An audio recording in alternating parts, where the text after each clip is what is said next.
Hey guys, Ollie here at Relentless Comics. Welcome back to the channel and episode 4 of the Relentless Origins series for Marvel characters. As teased at the end of the previous video, the Green Goblin video, we shall be talking about another Spider-Man villain today, and that character is Morbius. As you've most likely seen the trailer for Morbius now, people seem to really want to know whether the character is a good guy or a bad guy. So stay tuned for this video and we will discuss the character and we'll find out more.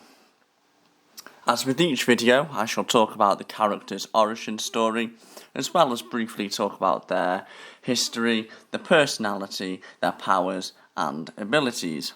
However, we shall be rolling out another series, like I say, and create other videos in the future where we talk in detail about characters' powers and abilities. With that being said, let us begin. Who is Morbius? After a desperate attempt to save his own life due to suffering from a rare blood disease, Dr. Michael Morbius created a cure that used vampire bat DNA, which subsequently turned him into a bloodlusting living vampire. Initially, he was an adversary of both Spider-Man and Blade. However, Morbius actively tries to control his darker and more monstrous side, and eventually he tries to control it much like Venom does, in a very symbiotic way. He tries to act as a hero himself, albeit with great difficulty due to the urges that he does have with, his vampire side of himself.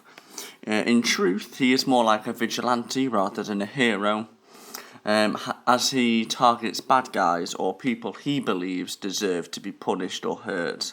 Again, very similar to Venom. He became a vigilante while struggling with his insatiable lust for blood, and this was all whilst trying to cure his condition. Morbius debuted in The Amazing Spider-Man issue number 101 in October 1971, and this followed the comic book's self-censorship in February of 1971. The Comics Code Authority lifted a ban on vampires and certain other supernatural characters, and it was the first issue that Marvel Comics' flagship Spider-Man series, written by someone other than character, co-creator and editor-in-chief Stan Lee. The origin of Morbius. Dr. Michael Morbius grew up in Greece with his mother, who was a single mother. He experienced a rather lonely childhood due to the rare blood disease, and his mother was extremely fearful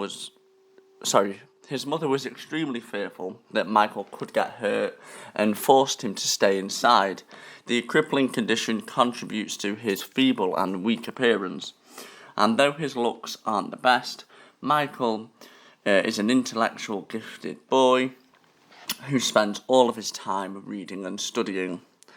While his mother works at her father's bookstore, Michael often sneaks out to hang around with his friend Emil.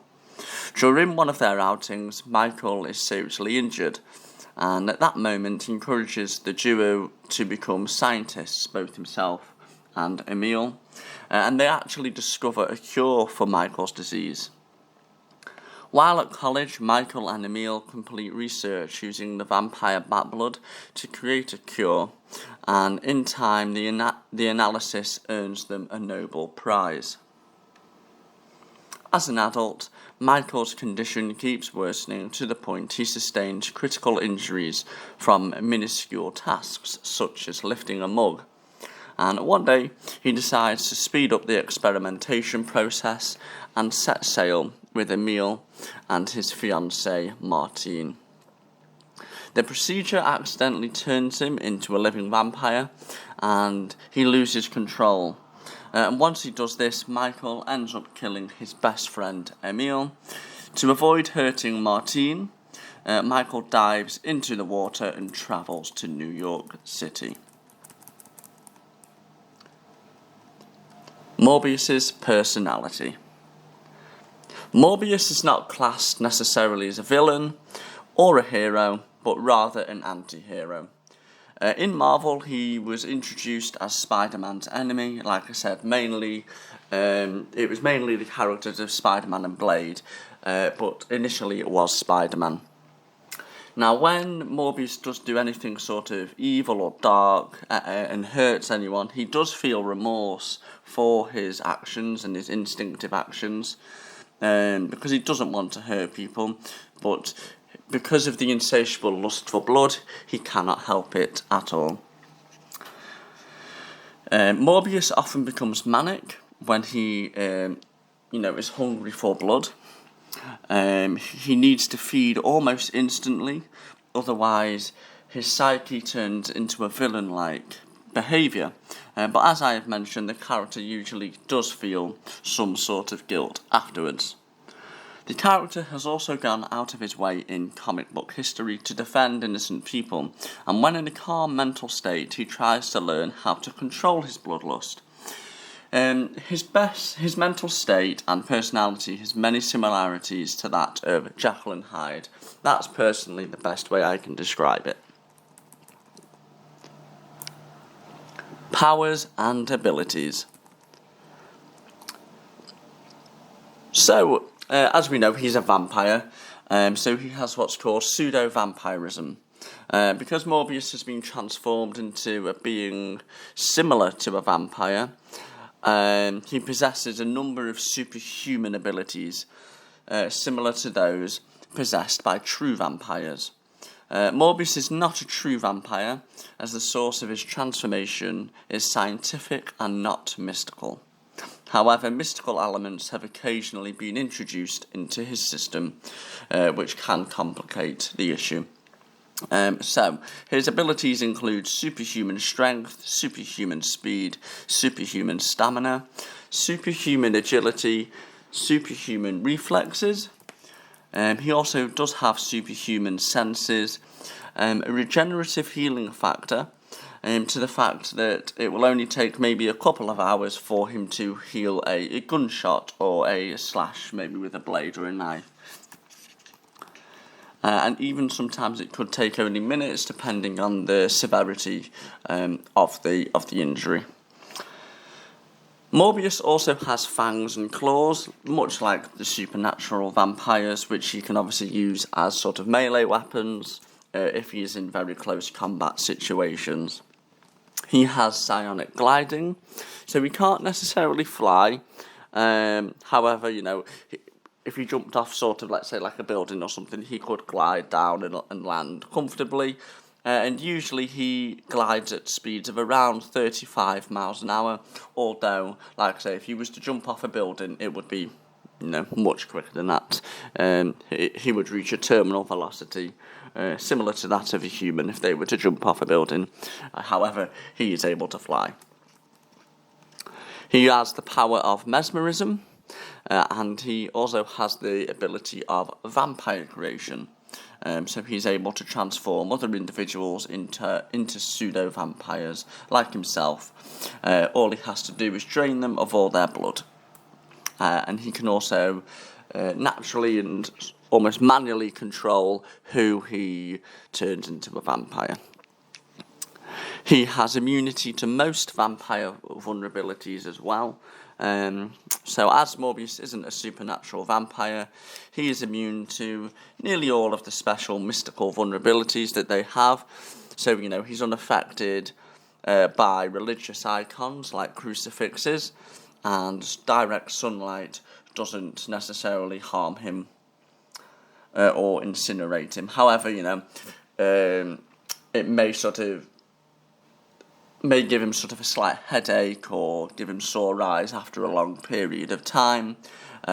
He's not weak to silver or wooden stakes either through the heart, much like the supernatural vampires are. As we already know, this one's already sort of a given, we've already mentioned it.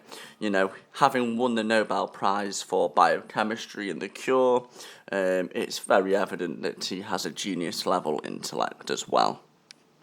Okay, and if we talk very quickly as well about the weaknesses, so the first one being the hunger, it's his one true weakness. is he needs to ingest fresh blood several times a week in order to maintain his physical and mental vitality. The longer he goes without blood, the weaker he becomes and the more likely he is to lose control. The second weakness is sunlight. Now, while he can't be killed by sunlight, like I says, his eyes and skin are sensitive to exposure to sunlight for a lengthy period of time. And then finally, mental instability. So Morbius has suffered through suicidal sort of tendencies on multiple occasions. He's decided to end his unlife when he's unable to cure himself of his condition, and he has also been shown to suffer through visual and auditory hallucinations representing his hunger.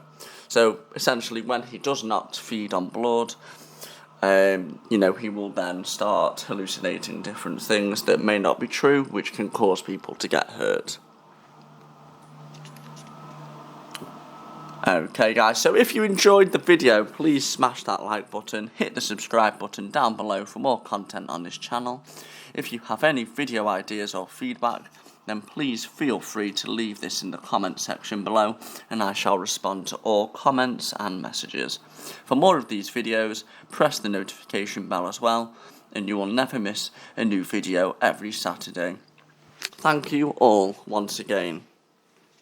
Now, just a quick side note as well, if you could hear in the background of this recording some building work going on, I do apologise. The part of the house is being renovated at the moment, so I just wanted to make you all aware of that.